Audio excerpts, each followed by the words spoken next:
you guys so incredible? I'm gonna let you take that one. Christina. Okay, this is a physical question. In what like physical position do you typically write your poems in? It could be environment or like, are you? Sometimes I lay in bed. That's how I got used to. I made myself write a poem a day for like a year, but I would always procrastinate it, so I ended up just always writing while I'm about to go to sleep. I have a feeling you put more thought into your poems than that, and it might not be always reflect. So I'm curious to know. Yeah. Yeah, typically like sitting at a desk or a table. Recently I've started to do a bit of editing like on the couch. So I'm trying to keep my kitten from walking across the keyboard.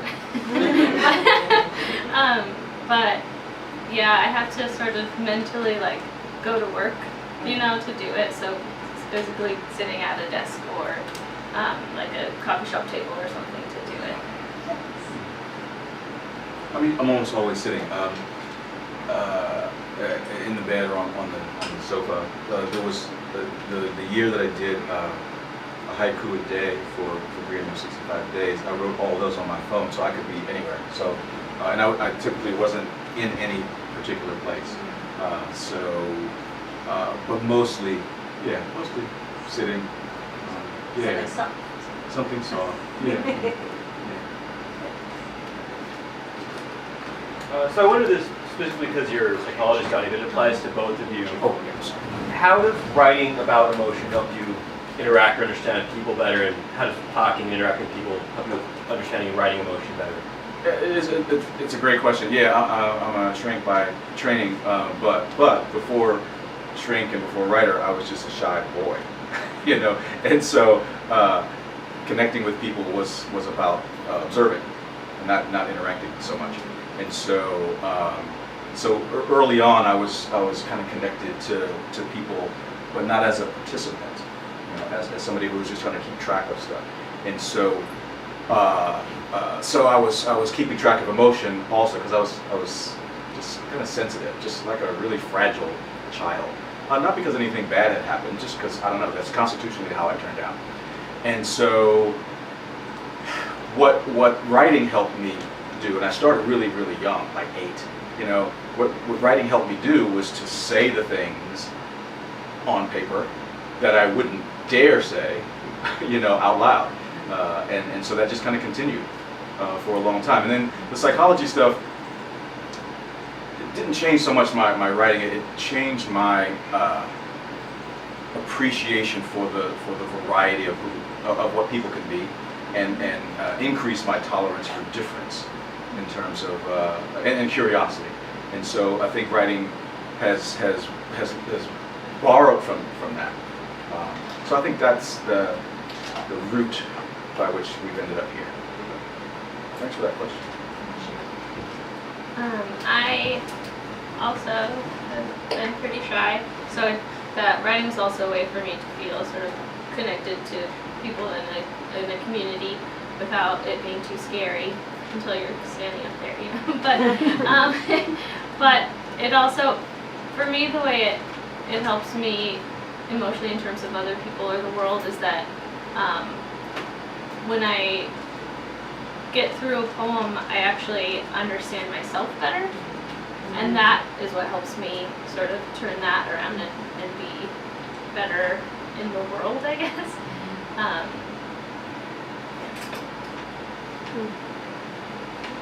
Question right Jennifer, there. hi. This is for you, Donny. Some of your pieces are so passionate and romantic. I was just wondering if you had a muse.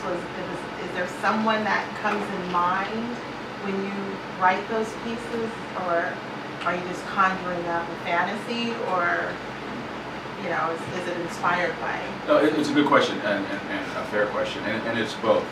A lot of times it's aspirational,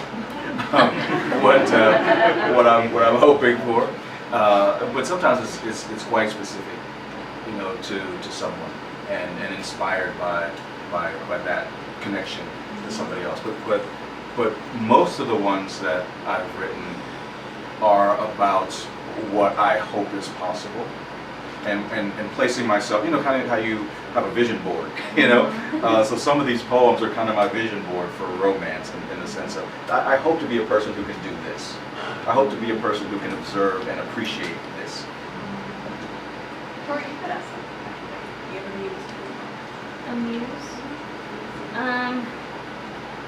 I don't know, I think poems for me are always sort of a joint effort between like what's going on in my brain, the books I've been reading, what's been going on in the news, conversations I've been having with people, and in that way the world sort of filters into the poems too, and it's sort of it's a conversation, it's a map, it's just a way to sort of try to be human and get through that. Jennifer, you have a question? So, you both have been writing for a long time. I'm wondering if you could talk about editing your poems and what you've learned over the years about what it means to edit your poems, how the process is, and how you know when a poem is done. That's a fantastic question. Can you repeat it, because we couldn't hear it over She here? was asking about the editing process, what they do, and what when they know a poem is done. Great.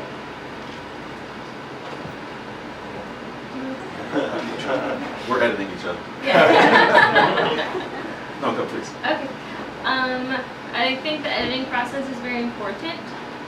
One of the things that I've learned is that it's not the same for everybody, and so like there's a lot of prescriptive advice for ways that someone has to have 30 drafts of a poem, or you didn't work on it hard enough, or whereas I have a good friend who writes that way. She just writes really quickly, everything that's in her head spills it out, and then the poem happens in the revision process, and I'm much more methodical in my initial draft. So I go through fewer large revisions, and it's more a lot of tinkering, or I will do some larger revisions where I completely cut something out and start from a different place to get there. But it depends on the poem, it depends on the person. I very rarely know when a poem is done. I just kind of hope, like it feels right. But the process has mostly taught me how to trust my own instincts about it. Yeah, the editing part is the most important part.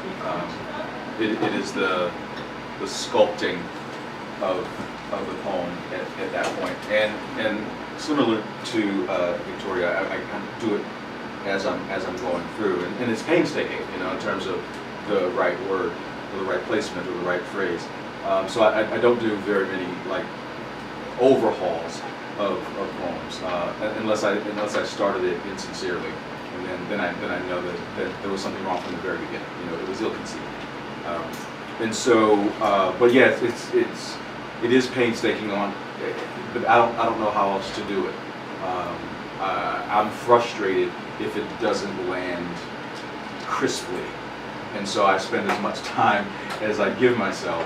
And some of the weekly, exercises are harder because I've on purpose limited myself to a certain amount of words in a certain amount of time.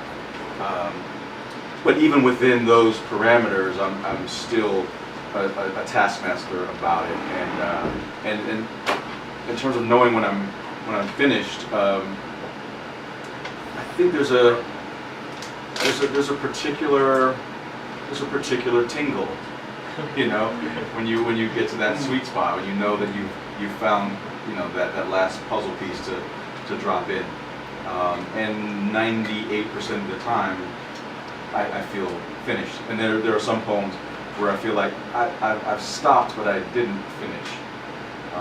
But I try not to put myself in that position because it's a lingering frustration that I don't like to live with.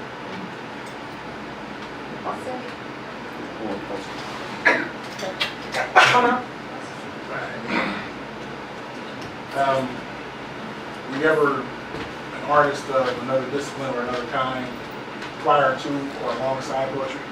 And if so, what kind?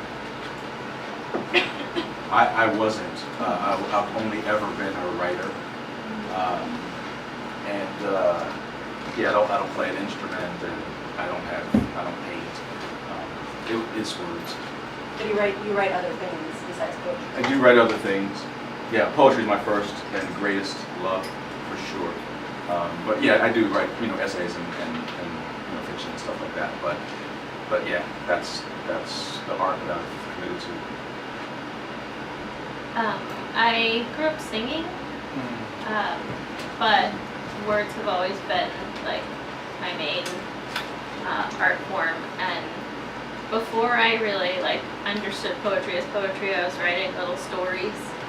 And so I guess I started with prose before I realized how poetry could just encompass so much.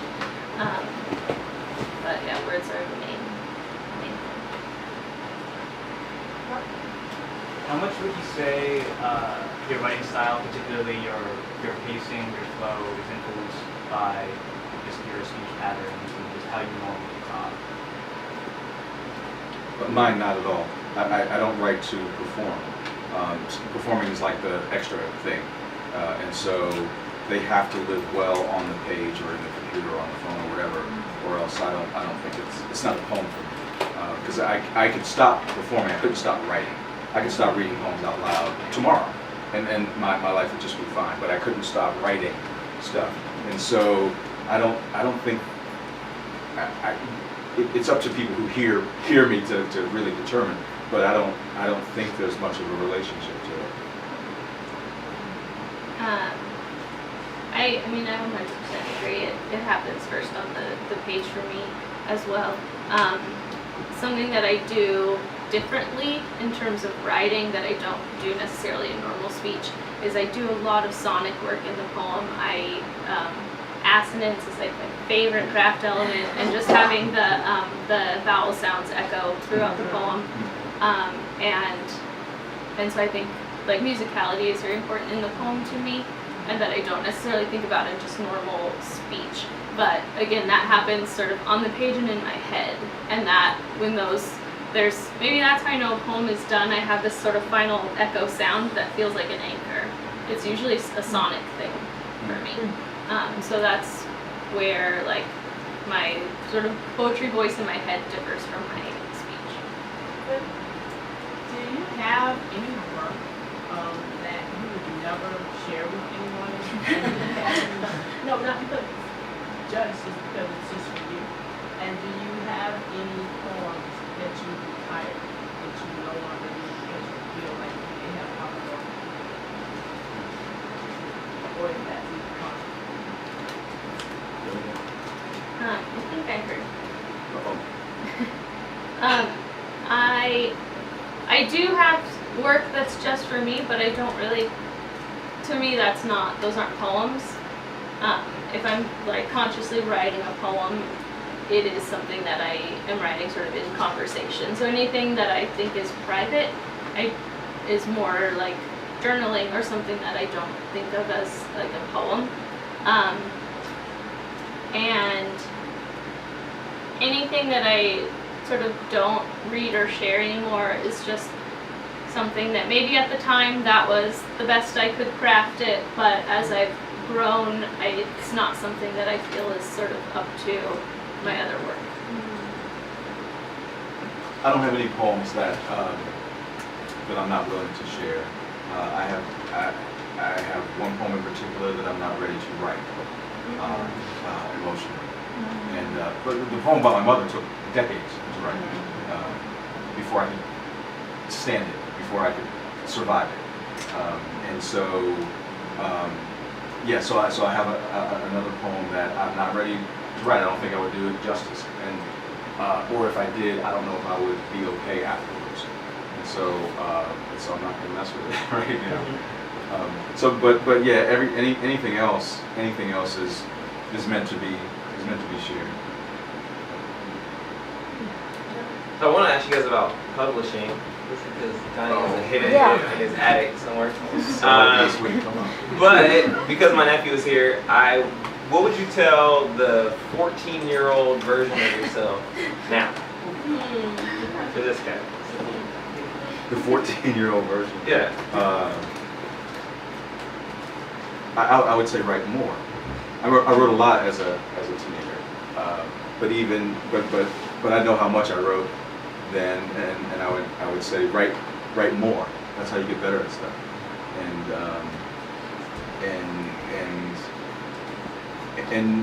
and work at it as a craft, and let it be uncomfortable until it's comfortable.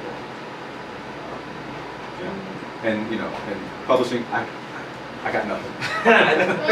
Literally, I got nothing. So, and I've stopped making promises about it because I'm terrible. I've not kept any of them, and I'm like, that's not who I am. I'm like, I keep my promises, but I've broken that promise like for years at a time about the book. And Jahad's looking at me because she's one of the people I promised. And so I'm not going to make any promises. I will say though that I have sections, and there are poems in them, and I have a title, and I've even identified an artist for the cover. So it's way further along, So by 2025, I'm thinking maybe. See, Antonio has a deadline, so. Oh, but Victoria. What I would tell my 14-year-old self, write more, read as much as you can. It's really gonna help inform your work. And like, don't listen to other people too much about your own stuff. There's, so many times I've submitted the same poems to several different journals, and it gets rejected by several, and then one that's considered higher tiered than those takes it. So it's so subjective, and whatever reader is reading it and who connects with your work, and you just have to, it's about getting in front of the right person, and it's not about your work. And I mean, the same thing for a book. I have a full-length manuscript that I've been sending around for, 5 years. It's been semi-finalist twice, it's been finalist twice. It's still not under contract, and you just have to keep believing that your stuff is worth being out there, and just keep sending. And then you find communities like this who keep you going. Yeah.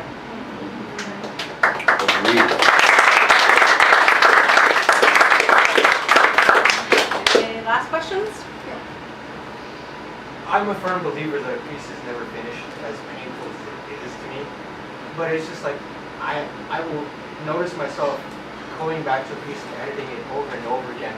So I always ask myself, when do you just let something breathe? When do you just let it be and give it time, and then come back to it and see maybe these work done, but maybe you're just fidgeting over it. So his question was similar to, when you let a poem be, and when you, kind of like when you know it's end, the same question. Well, I guess adding to what we talked about before, I'm not really plagued by that too often now. I mean, it took me a while before I could get to the point where I trust the voice of it, and I also trust that I will not release it into the world until I feel good about it. And so I think that's getting to know yourself as a writer. It's getting to know your comfort level with it. I mean, the adage of a work of art is never finished, it is abandoned. I mean, that's a thing, because you can rewrite a poem until you die. But I think there's something satisfying about finishing something, about feeling like, no, I've said all the things that I wanted to say, and I said them the way that I wanted to say them.